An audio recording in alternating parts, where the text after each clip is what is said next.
Elon Musk claims advertisers are trying to blackmail him. Go F yourself, he says. If somebody's gonna try to blackmail me with advertising? Blackmail me with money? Go F yourself. Major advertisers like Disney, Paramount, Lionsgate, and NBC Universal pulled their ad spending over anti-Semitic posts on the platform, including one that Elon Musk reposted, which he called his dumbest ever social media post. But he's not pleading for those advertisers to return, instead telling them to keep their money if they want to try and blackmail the billionaire for their business, and singling out Disney's CEO Bob Iger in the process. Don't advertise. Go F yourself. Is that clear? I hope it is. Hey, Bob, if you're in the audience. His comments are gaining support from some X users, some calling to cancel Disney Plus and Paramount subscriptions to boycott the advertisers who left X. At first I thought, why would Elon Musk do something like this? Isn't that bad for business? But when you understand what these people have done, or trying to do at least, to destroy the platform. When this senior engineer over at Twitter X points out, Media Matters created 3 new accounts and followed 30 accounts similar to the ones in the article.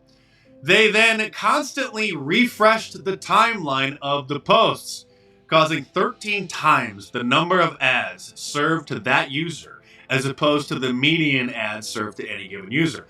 50 impressions served against the content in the article out of 5.5 billion ad impressions served throughout the whole day. Points to the fact of how efficiently our model avoids content for advertisers. Data wins over allegations. So if they didn't sit there on those users' posts and then refresh the browser hundreds and hundreds of times, just waiting, hoping that an ad from some brand would show up next to it, slip through the system. And the reason that it did is because those were memes, it wasn't text. Memes have a lot of nuance, it's hard to quite understand what they are. And so the system didn't automatically detect that the memes were considered to be offensive. And so, wow, a couple ads slipped through out of the 5.5 billion served that day. So in response to that, Elon is now accusing Media Matters of engaging in fraud, but not just civil fraud.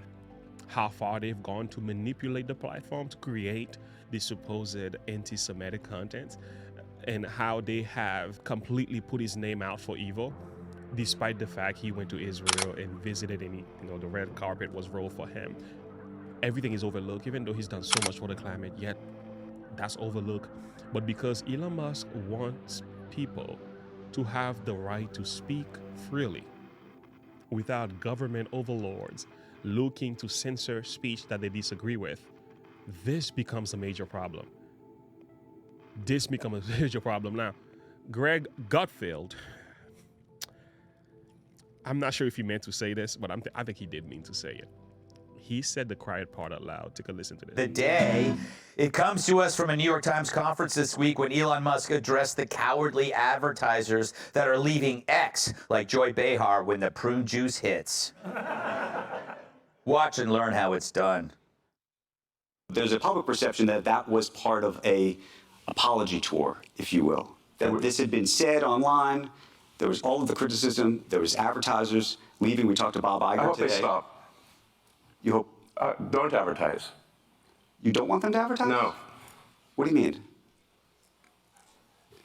If somebody's gonna try to blackmail me with advertising, blackmail me with money, go F yourself.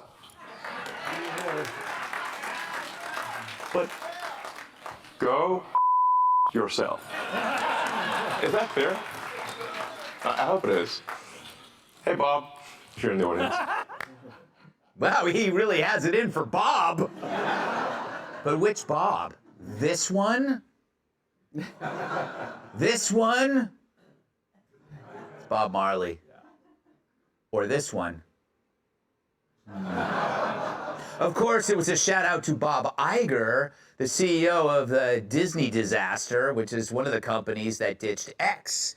Elon was also given another opportunity to walk this back, but did he? How do you think then about the economics of X?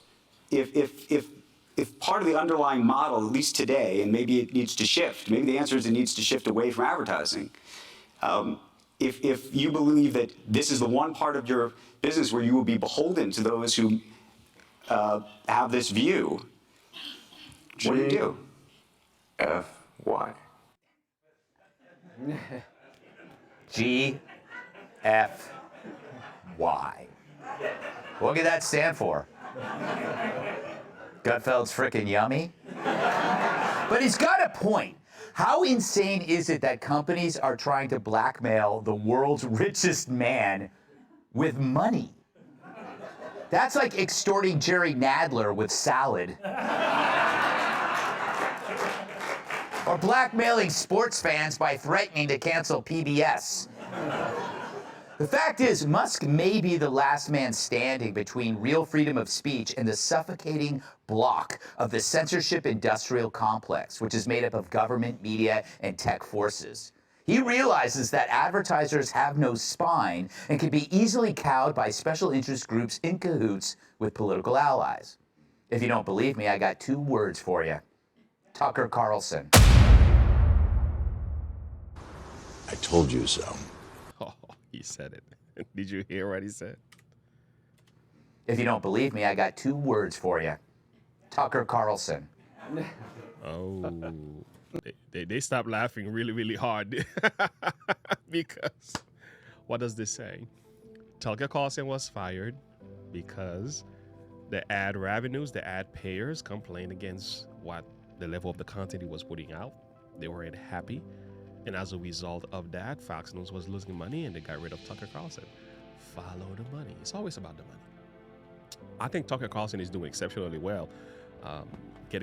Being fired probably was one of the best things that happened to him because he's been putting out content after content and content after content. So now listen to Tucker, what he had to say.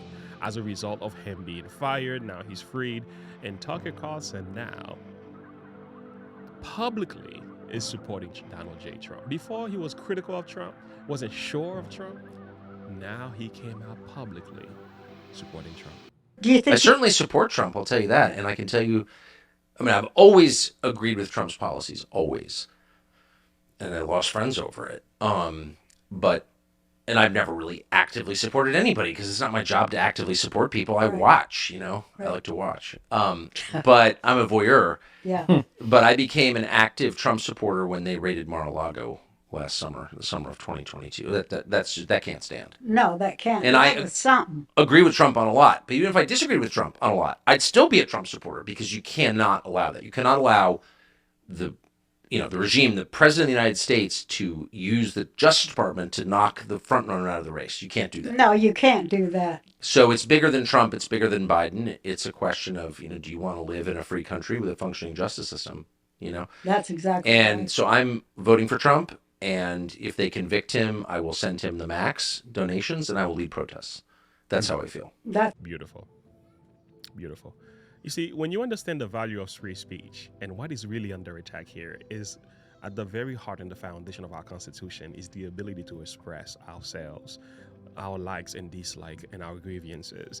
Even for me as a Christian, to share my gospel, to preach the gospel, to call sin by his right names, to point the finger at the evils of our society, to lift up the name Jesus, I need to have the right to do it. And what's going on online right now is that free speech is highly being curtailed, controlled, boycotted, under attack, maimed, to the point of which if you do not pay attention, it's going to come to a point in our society where you're going to have to think the same way that they want you to think, where you're going to have to say the same thing that they want you to say. You're going to have to believe in the same way that they want you to believe. And at the same time, you're going to be so misinformed, you will make decisions in a particular way because the information didn't get to you. It's a very dangerous thing. And this is why people in the past, they've died, they've wrestled, they've sacrificed themselves for the ability to think. Because what's happening here, if you don't have free speech, you no longer have the possibility to think for yourself.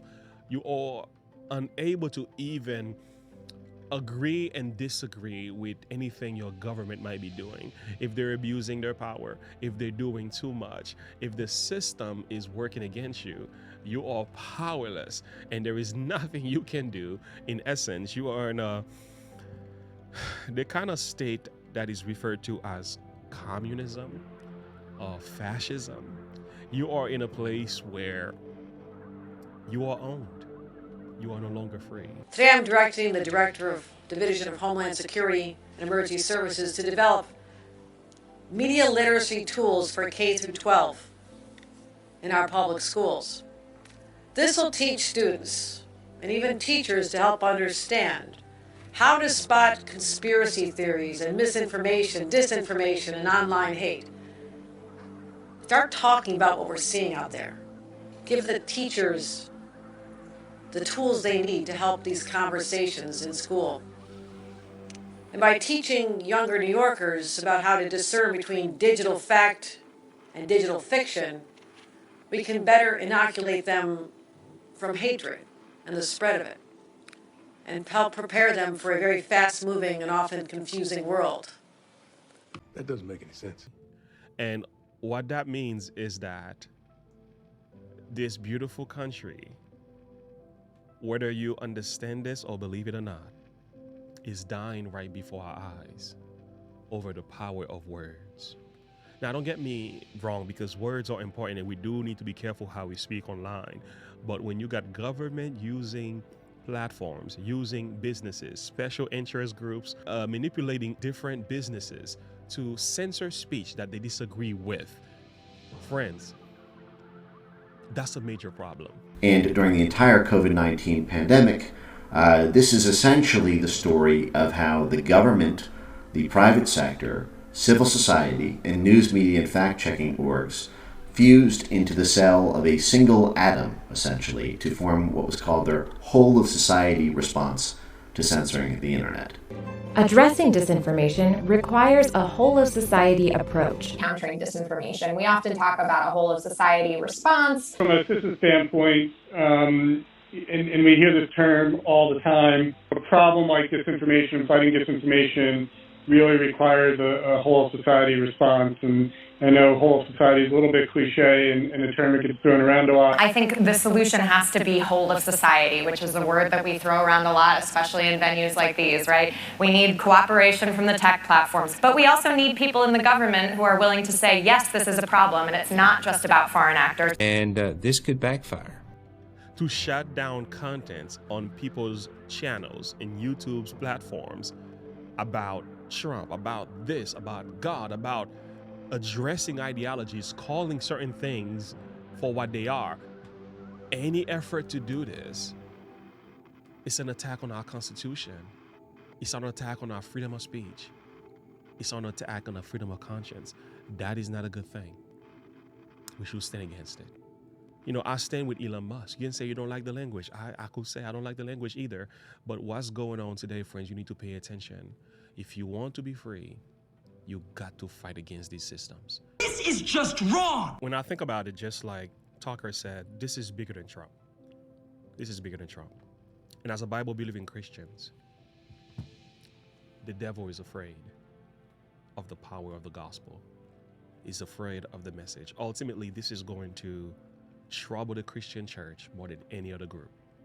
Here's why I'm saying that. Jesus says in Matthew 24, verse 14, when the gospel of the kingdom shall be preached in all the world for a witness unto all nations, and then shall the end come. The devil doesn't want this message to go out. The everlasting gospel, the message of salvation, is bigger than politics, friends. Listen, this is the start of it, but it's not the end of it. The Bible also tells us that when the apostles were confronted for talking about the name of Jesus, they called them and commanded them not to speak at all, nor teach in the name of Jesus. But Peter and John answered and said unto them, whether it be right in the sight of God to hearken unto you more than unto God, judge ye. But we cannot, for we cannot but speak the things which we have seen and heard. In verse 29 of the same chapter, they prayed a prayer. They didn't pray for protection. They didn't pray for peace. They didn't pray to be left alone. They prayed for boldness. And now, Lord, therefore, behold their threatenings. Grant unto thy servants that with all boldness that they may speak your word. Today, we don't need to be a coward, afraid of the censorship gurus and the administration behind it and the spirit of evil that is behind us. It's a time to be bold, to be strong. It's a time to open your mouth and speak. Yes, be careful how you say it. Yes, be mindful of your words. Yes, think before you speak. But don't you ever stop speaking the truth.